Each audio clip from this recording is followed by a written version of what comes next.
recording. Hey everyone, this is Robert Jackson. Thank you for tuning in to the podcast. And today, um, we're doing something a little bit different.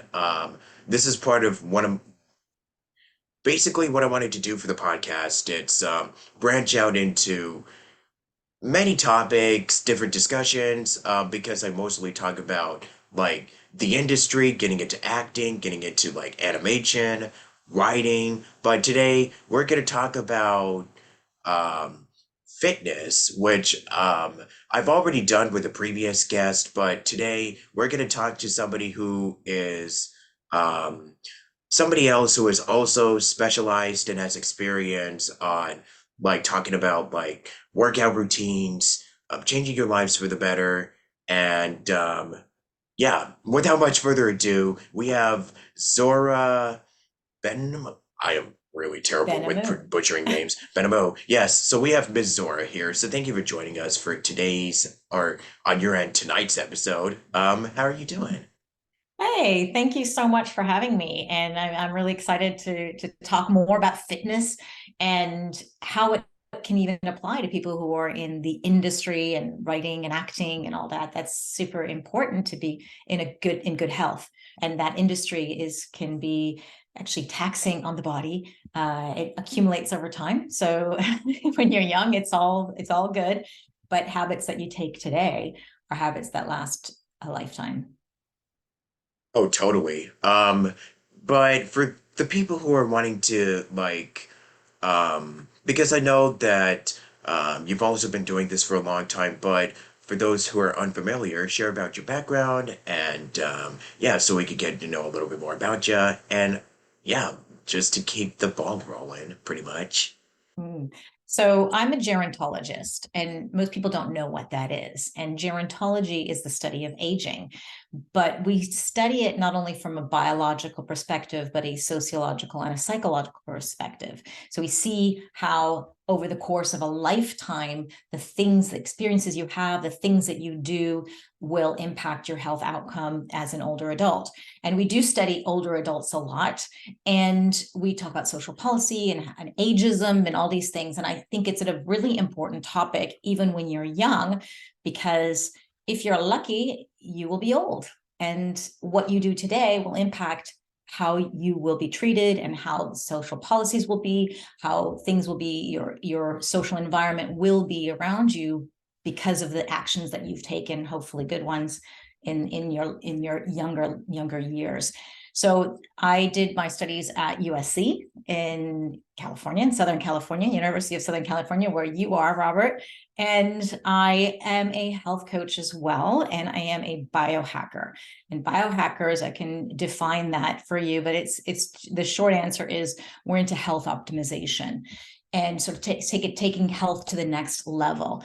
And I'm a nomad, so I travel all over the world and I see how different people are aging. And when it comes to fitness, I am a fitness fanatic, so I always hit the gym or watch how people are exercising outdoors or playing badminton or lifting weights in a park or doing tai chi, whatever it is. I'm always very curious how people around the world are staying fit and how they're aging in general.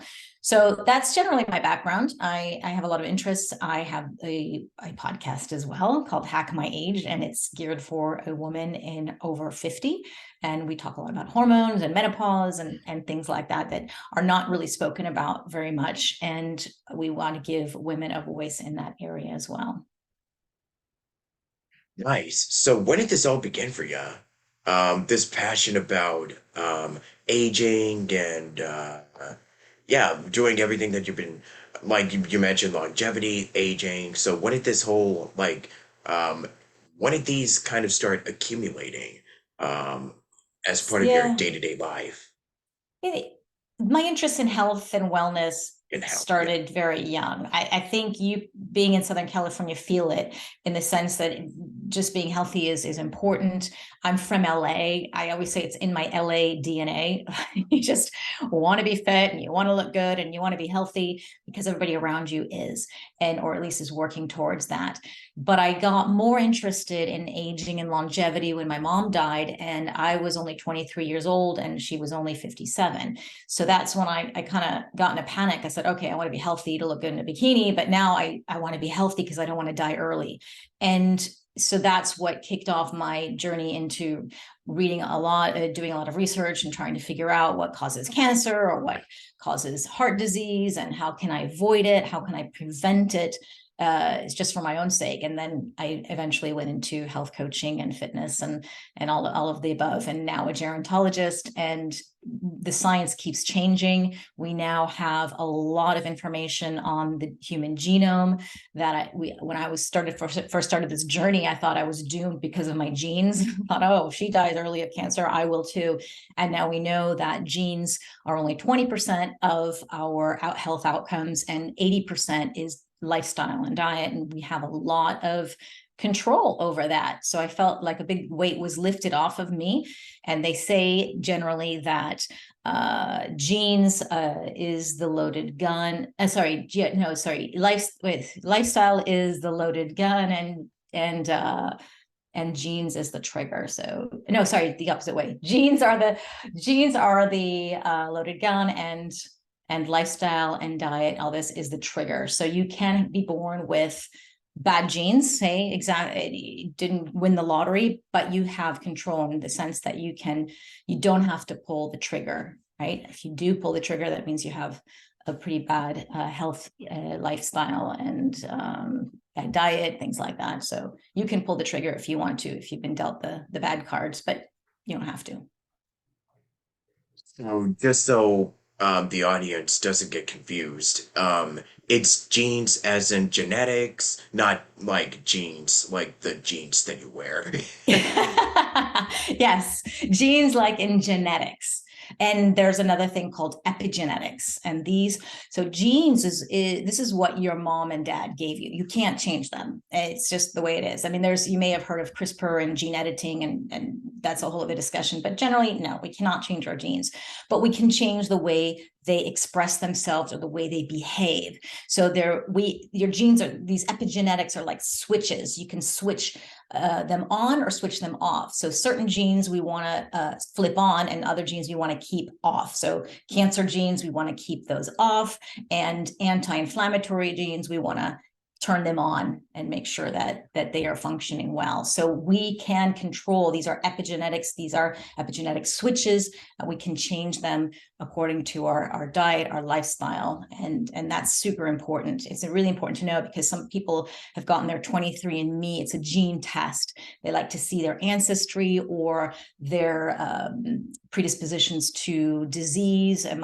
Do I have the Parkinson's gene? And then you get worried and panic, but you don't have to, because in fact, you can control a lot of things if you know that you have that. It's not a death sentence. It's just, okay, you may have a bigger predisposition to this. You're maybe more vulnerable to it, but you may have to work harder at not getting Alzheimer's, for example, but you're not going to have to get it just because you have the gene. Does that make sense?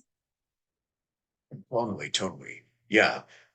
So one of the main discussions or topics that I have for today is giving advice for people who, exercise daily. They do consistent workouts, and yeah. So pretty much, as I mentioned earlier, as were discussing before we actually started recording, the most common mistakes people make during their workout routines. So what's the biggest piece of advice that you have for people who um, go to the gym or they work out from home. Just anything that comes to mind. Oh, I've got some good ones that I've learned. Shoot, go for it. First of all, yes, exercise is one of the best things you can do for aging and longevity. The whole journey of life will be much more amazing, and it's good for your brain, it's good for your heart, it's good for your muscles, it's good for looking good naked, it's good for your ego, it's good for confidence, everything. So exercise, please. I hope everybody's listening is exercising in some form or another.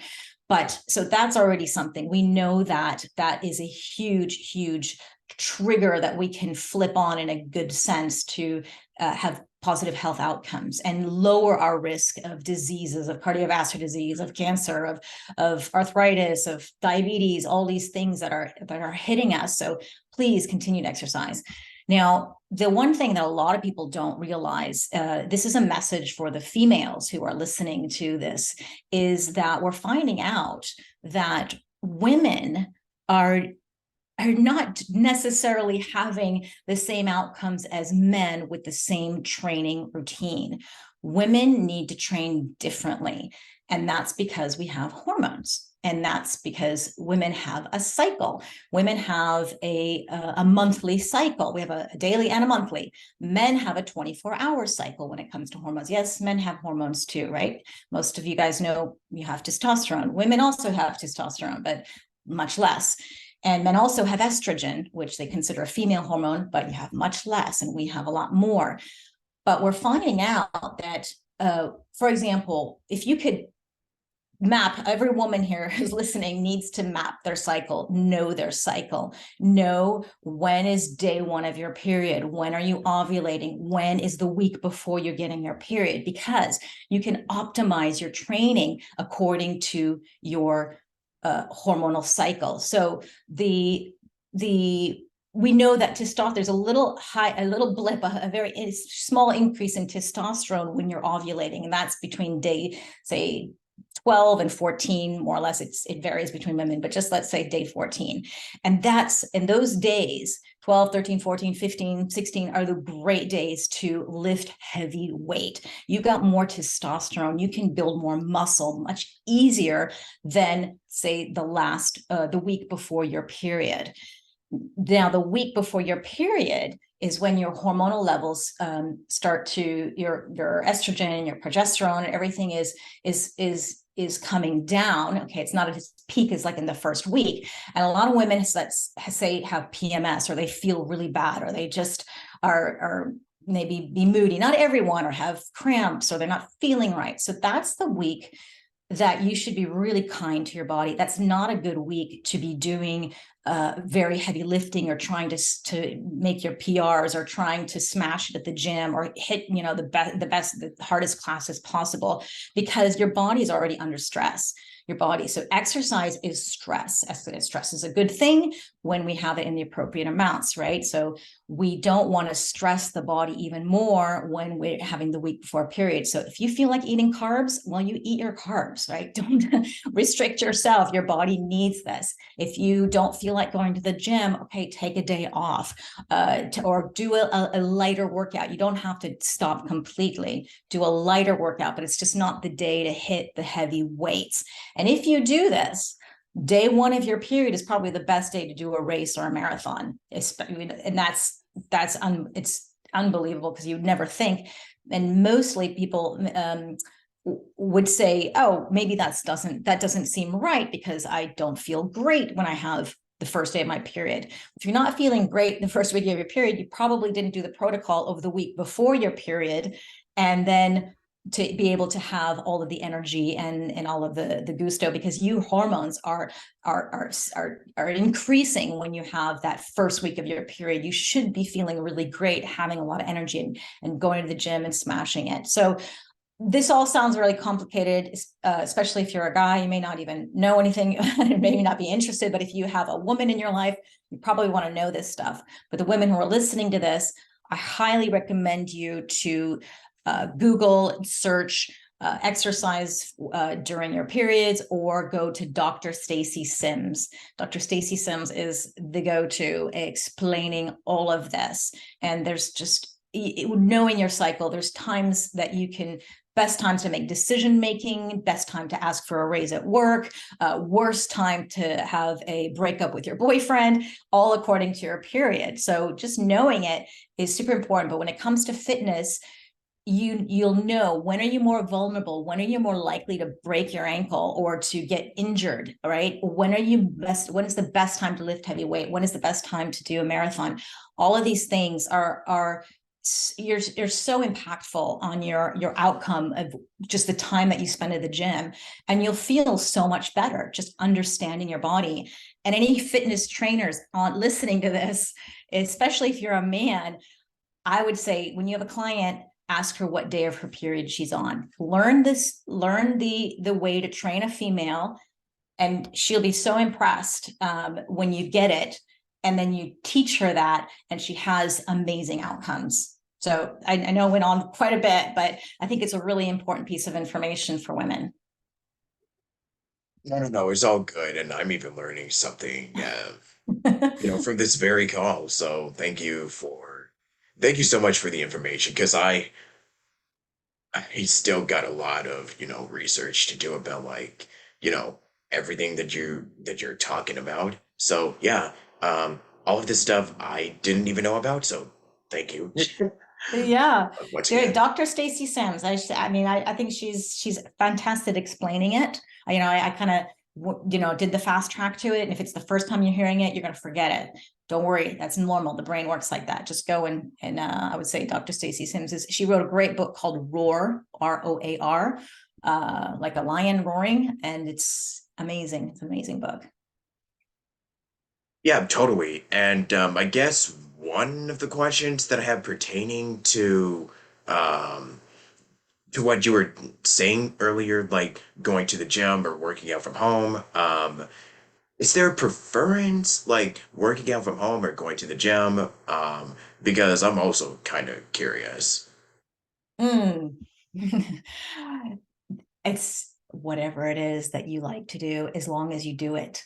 And we can get into the nitty gritty of, say, when is the optimal time to train? 5 p.m. Okay, you're less likely to get injured, or you're more likely to build muscle. But if 5 p.m. doesn't work for you, and then you're not going to do it, then forget it. Just work out at 8 a.m. Right? We can get in the nitty gritty. Is it better to work out at home, or is it better to go to a gym? There's advantages and disadvantages to both. If it's hard for you to get to a gym, or if you don't have the money to get to it, just put on your running shoes and go for a run outside. Or if it's snowing, you do a workout at home, you follow a YouTube video. It doesn't matter. You can always adjust. And I did a great podcast with Simon Hill, is an incredible fitness person, I guess. I don't know if he's a physiologist and a nutritionist. And what he was saying is that during the COVID pandemic, all the bodybuilders panicked because they couldn't get heavy weights. Like, you need heavy weights to build muscle, and they couldn't get to the gym. So all they had is like little puny weights. But what they found out was that actually you can build muscle by doing the 30 reps. Okay. Because normally in the fitness industry, and people who are in this world say, oh no, you need the big heavy weights. And yes, you're more efficient with the big heavy weights. But if you can't, well, don't worry, you still can build muscle doing puny weights. But I think one great hack, I'm a biohacker, and what biohackers love to do is also cut to the chase. I would say add some BFR bands to that. When you lift puny weights with blood flow restriction bands, they feel like you're lifting a truck. And then because of, blood flow restriction? You're familiar with that, Robert? Oh, am I familiar with Blood flow restriction bands. blood flow restriction? No, I can't say Oh, that I have. you're going to love this. Okay. Google blood flow restriction. You're going to find two types of people. You're going to find the bodybuilders who want to put on muscle really fast, and you're going to find the sports rehab people who want to help injured people, or people who just got out of the hospital, just not to lose their muscle mass because they're injured and they can't do it. So what these are, they're bands. There's some, if you think about if you're just doing a tourniquet on your arms or your legs, okay, and you're doing it just at the point of the top of the arm, right where your shoulder is, or the top, like right before your groin, and you slap on these bands and you make them tight. And if you were to make it tight, you would start seeing your veins popping out, right? Because there's restricting the blood flow, but it's only partially restricted. You're just the blood flow is coming through, but it's not going out very, very fast. And what that does, that improves and triggers human growth hormone. Human growth hormone means you can build muscle fast. Things grow, right? We want our muscles to grow. And so that's the fast track. You don't have a lot of time, or women my age who are in their 50s and say, I don't want to go to the gym a lot. I don't know how to lift heavy weights. I don't want to put my back out. They just put these bands on while they're cooking for 10 minutes, 15 minutes, and you are able to build muscle. And it's quite an amazing hack. And I think you're going to really like this once you find out. The only thing is, there are some contraindications. So before you go on Amazon and buy these bands, please, read up on it. I have a great contact, Chris Gaviglio. He has a podcast called the BFR podcast. All he does is talk about the blood flow restriction bands. And he's a doctor. He's got his PhD in exercise physiology. So I trust him completely.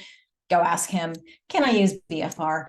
And if you're young, you're more likely to be able to. When you get older, you may have heart conditions and things. You need to be more careful about it. But it's an amazing technique. So if you're at home, stuck at home, can't get to the gym, want to build muscle, BFR would be my best advice. I'll definitely look into that. Yeah, seriously, this is all just news to me. Yeah, I'm so excited. Yeah, I'm glad that you're learning something new. Oh, totally. Yep. So I know you were talking about earlier, I know you mentioned like I think since we have let me see how much time we have left. So I guess real quick, because I know most of my demographic is for people who are young in their 20s and 30s, and I really would like to branch out to like people that are like I just like to branch out more, like with this podcast. So like I said, I do these interviews with people who work in the industry who are like one of their main purposes and goals is to change lives for the better. And pretty much everything that you're saying, it's to live a longer, healthier lifestyle, and a bunch of all of this other stuff. So um I guess with everything in mind, um, is like I know it depends from person to person, but I know a huge part of that is discipline. And this is something that you've heard often, like setting yourself some time to do 10 minutes, 15 minutes, or just however long people can work out, exercise daily. So, um, how much would you say that setting, like, um, you have a list. I mean, not even a list, but set yourself some time. Like you have like your daily activities, setting time to do this, and this, your planner and your calendar, setting discipline for yourself. How would you say that it can make like such a huge change and a very big difference when it comes to your day to day, with your lifestyle and just how you go about with your day, getting stuff done during the day and, during the night, setting a schedule and, all that good stuff. I'm not sure I understand the question. Are you asking how important it is to be to have exercise in your daily schedule Well, I every mean, day? like I mean, not just for exercising, but just setting, like, having a schedule for what to do, like, in your everyday life. Like, setting, like, I'm gonna do this or this and this, like, Mm-hmm. just to be more organized. Yeah, organization. How important would you say that being organized is, for your life? Yeah. It's fundamental. Yes. The more organized you are, the better. The more you're able to prioritize things and know what's important to you and do that first and leave all the rest for later is super important. If you read any books about highly efficient people, then they're obviously getting their every single day. They have a plan every single day. They know what they're doing. They're having a schedule. They know what is the priority. They get that done first, even if it's not the fun stuff, right? Most of us are procrastinators and we want to do the fun, short things really fast in the beginning, and then we want to leave the stuff that we don't really like so much but actually could be more important towards the end. So absolutely, if you don't have or if you're not organized, if you don't have a schedule of what you're doing every day, and it doesn't mean you have to be highly scheduled every day, you have days where you just do nothing, right? And we need that too. We can't be every single day on, because we'll just burn out. But if you don't have purpose in life, and you don't have any kind of schedule, you don't really know where you're going, you're not going to be very happy.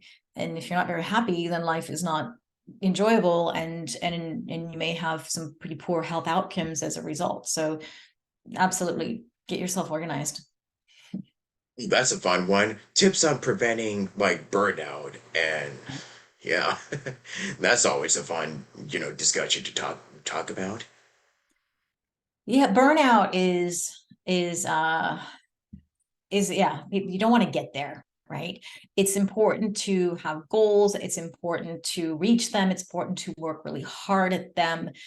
But if we do too much and we don't have any limits, we don't create boundaries with our bosses, or we don't create boundaries even of ourselves, our own businesses, then we really burn out. And then burnout what does that mean? It can mean many things for different people, but in general, in my book, it's you get sick. It means it's the time to go to the hospital. It's time you have no motivation anymore. You're tired. You're sick and tired, and you don't want you. That's there are plenty of people who get hospitalized because of that. So you never want to get to that moment. You want to listen to your body. Pushing yourself is good. I mean, we need to push ourselves to achieve our goals, but we have to also know our limits and our boundaries and how far can we push it. And like I said, stress is a good thing, right? We need to have some stress in our lives, right? Exercise is literally tearing the muscles in our body and rebuilding them.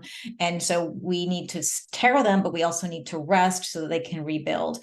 And so that's why stress in general, if I don't have a deadline, then my program would never be out, right? I have an energy reboot program for women. So if I don't put that stress on myself, well, it's going to be done next year, right? So we need that stress. But if I stress myself out trying to get it, been working on it, and I don't know, I'm juggling 10 other things, and I don't know where to set boundaries, then I really burn myself out. And then I pay a high price for whatever that it may be. So just know your body, know what you want, listen to your body, create boundaries. These are all fundamental things that unfortunately in school they don't teach us. So we go to internet or Google or Instagram and try to find it from other people who know what they're doing. Right, right. So let's see. I guess this probably may be more of a philosophical question, but so how would you want to be remembered as? Because I know you've been doing this for like over 50-ish, like for more than 20, 30 years or so. If you were to like, let's see. I mean, if you were to retire, or if you were to like, um, you know, if your last Die. day on Earth, I mean, if your You last can day say on Earth it. It's is okay to approach, talk about yeah, death. yeah, because I know you mentioned that like your mother passed when you were like in your 20s, which my condolences, by the way. Very, very sorry for the loss. So if you were to go, how would you want to leave your legacy if we're gonna get really like big, or like if that's the term that we're gonna go out on before we wrap this up? Yeah, it's funny. It's a really good question. And I think it's something people should ponder upon, and people should talk about death. They should think about it, because it's pushed under the rug too often, and we don't like to talk about it. It's taboo, or it's negative.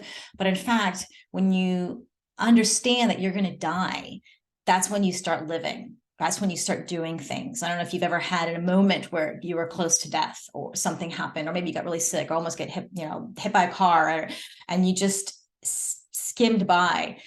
If you ever notice somebody like that, they start doing all the things they've been wanting to do and just putting it off. It's because they got really close to death. So it's really important to talk about it. And it's a really good question that you say, and, what would I want to be remembered by? What would my legacy be? And I just want to be happy, right? I almost, when I'm dead, like, I don't care. It doesn't matter. I mean, I just would like to be remembered as a good person, I guess, but I just want to be happy. That's whatever it is. And I'm not trying to prove anything or leave a huge legacy or anything. I just really want to have a happy life, have more good days than bad days, if I can do that. Totally, totally. How about So, you? I want to hear what you would like to be remembered for.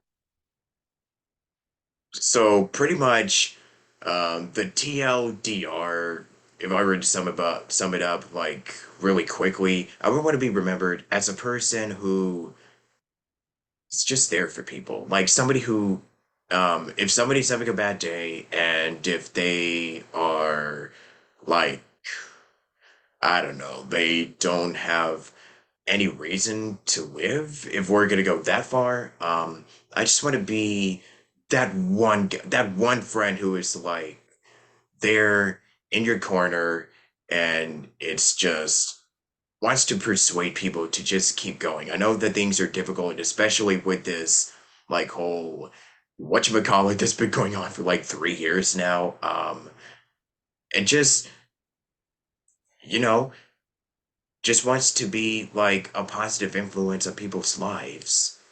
Um, and if I'm doing something right, then hey, that's that's a win. And that's something that's, I'm achieving something. So that's something that I can, you know, go to sleep knowing that, hey, um, if I made one person, like if I brought a smile to one person today, then hey, that's, that's an achievement right there. Yeah. Hence why I'm doing this podcast. So They there you made me go. smile. Yeah. You won one person today. That's me. Hey, so alrighty. Anything else that you want to discuss or share?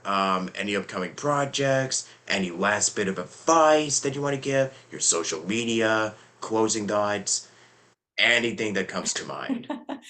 Oh wow, there's so much to learn, and I really encourage the younger you start, the better in terms of taking care of yourself, your health, your mental health, your physical health. You could find me at hackmyage.com, and I'm on social media, Instagram, Facebook, all of Twitter, all over the place. If you forget Hack My Age, you can always remember Zora the Explorer, right? Like Dora the Explorer, but with a Z. And I have an energy reboot program coming out for women 50 plus. So if you're around the age of 50, it's for you. If not, maybe for your mom or your sister. It's coming out February 23rd, 2023. So I've got another month or so. Great, great. Yeah. What's something that you want to close us out on? I would say, in whatever it is that's bothering you or worried about or stressed out about, or a problem, let's say you have a problem, there's always a solution. There's always an answer. And sometimes it feels like there isn't, and you're at the bottom of the barrel and you're struggling, and whatever, it could be mental health, it could be a pain in your back, it could be struggling with acne, it could be whatever, body composition. There's always answers. And I would say to your audience, don't ever give up on trying to find the answer, because there is one out there. Yeah, yeah, ditto. So yeah, thank you so much for joining me today. This was a lot of fun. And yeah, for anybody that wants to check this out, it'll be up on YouTube and pretty much SoundCloud and everywhere else. If not later today, then definitely by tomorrow. So until then, this is Robert Jackson signing out of here. And until then, stay healthy, stay positive, and yeah, take it easy, y'all. See you next Bye. time on the Station Square podcast. Peace out, y'all.